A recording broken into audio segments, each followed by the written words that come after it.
Благодарам, председателе. Почитувани колеги, почитувана јавност, деновиве дискутираме за содржината на Законот за попис на населението, домаќинствата и становите во Република Северна Македонија, треба да се спроведе оваа 2021 година. Како пратеник кој припаѓа на релативно помладата генерација на политичари, го искажувам своето задоволство што после 19 години ќе се спроведе оваа исклучително важна, според мене, статистичка операција.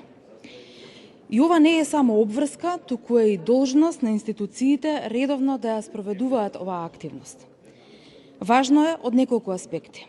Со пописот се прибираат статистички податоци кои подоцна ќе бидат користени од страна на државните институции, но и од страна на приватниот сектор, како и меѓународните организации кога се прават планови за наш развој, односно планови за развој и унапредување на општествено-економските текови во нашата држава. Ако ги земеме предвид активностите по ова прашање во земјите од регионот, ќе видиме дека тие спровеле попис уште во 2011 година. Ние, за жал, доцниме веќе 9 години.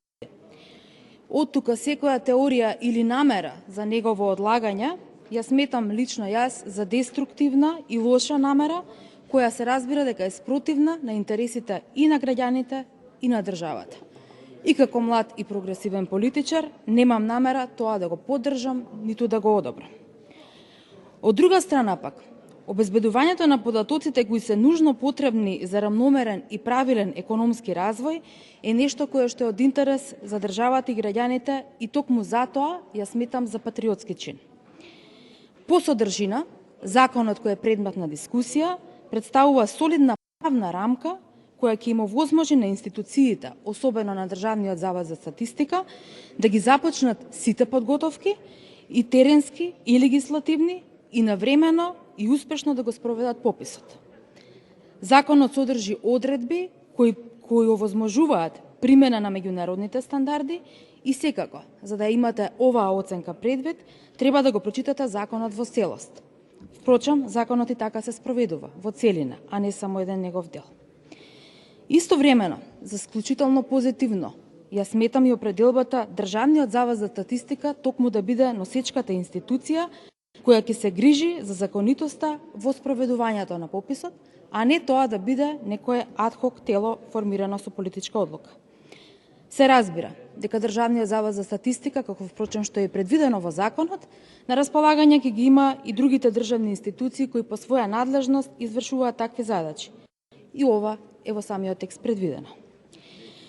Она што е особено важно за градење на довербата е дека при спроведувањето на пописот ќе се користат податоци од електронскиот регистар на население, кој ќе биде поврзан со уредите за попис и податоците ќе бидат спроведувани со базите на податоци на други институции, што значи дека е невозможно да се попишат лица кои воопшто не постојат. Истовремено, предвидено е да се користат базите на податоци на, ова е во законот, меѓутоа јас ќе го потенцирам, базите на податоци со кои располагаат Министерството за внатрешни работи, Министерството за информатичко општество и администрација, образование и наука, Министерството за труд и социјална политика, Агенцијата за вработување, Управата за јавни приходи, Фондот за пензиско и инвалидско осигурување, Управата за водење матични книги, Агенцијата за катастар на недвижности и Државниот завод за статистика. И токму затоа не се оправдани стравувањата дека пописот нема да даде точни податоци. Кога зборуваме на тема бази на податоци, деновиве беше спомната базата на податоци од Министерството за внатрешни работи, која не е наведена во законот, а тоа е базата на податоци за гранични проверки. И дозволете ми да ви кажам зошто не е наведена. Заради тоа, согласно членот 14, 15, 16, 17, како и членот 64 од Законот за гранична контрола, како и согласно европските стандарди и најдобри практики, сите лица и сите превозни средства кои ја проминуваат нашата државна граница не се евидентираат во системот. И тоа е предвидено во закон. Можат, но не мора. Ако се користи таа база на податоци, тогаш нема да имаме точната слика. И токму затоа тие причини, таа истата не е наведена во законот. Истовремено да не заборавиме дека базите на податоци кои се користат, односно ќе се користат, а се предвидени во законот, редовно се ажурираат од институциите и се користат со години. можеби има некои исклучоци, но тие се веќе постојни и се користат со години. Споредбата со состојбите во Државната изборна комисија за во текот на изборите, она што се случи, на кој што апсолутно сите бевме сведоци, не држи. Од причина што скандалот кој настана во Државната изборна комисија, а инаку е предмет на отворен предмет во јавното обвинителство, се работи за намерно фаворизирање на една компанија која го изработила софтверот, а всушност не била најдобра. И токму од тие причини и софтверот, како што и сите ние знаеме, падна, односно во време кога најмногу не беше потребен, не беше во функција. И затоа повторно ќе повторам, се води постапка во јавното обвинителство.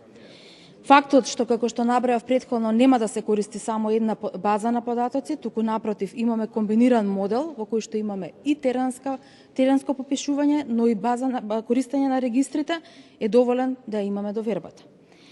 Јас лично немам сомнеш дека пописот ќе биде спроведен по највисоките меѓународни стандарди, дигитализиран и согласно прописите на Евростат. И што е најважно, во овој закон е предвидена можност да се потпишат сите државјани на нашата држава, македонци, албанци, турци, роми, власи и така натаму, конечно да знаеме колку сме и каде сме. Овој закон не фаворизира ниту една етничка заедница и затоа секој обид за такво представување јас лично го ценам за деструктивно и злонамерно. И јас, како и многу граѓани на оваа држава, го поддржуваме спроведувањето на потписот и токму затоа лично јас ќе гласам за овој закон. Ве благодарам.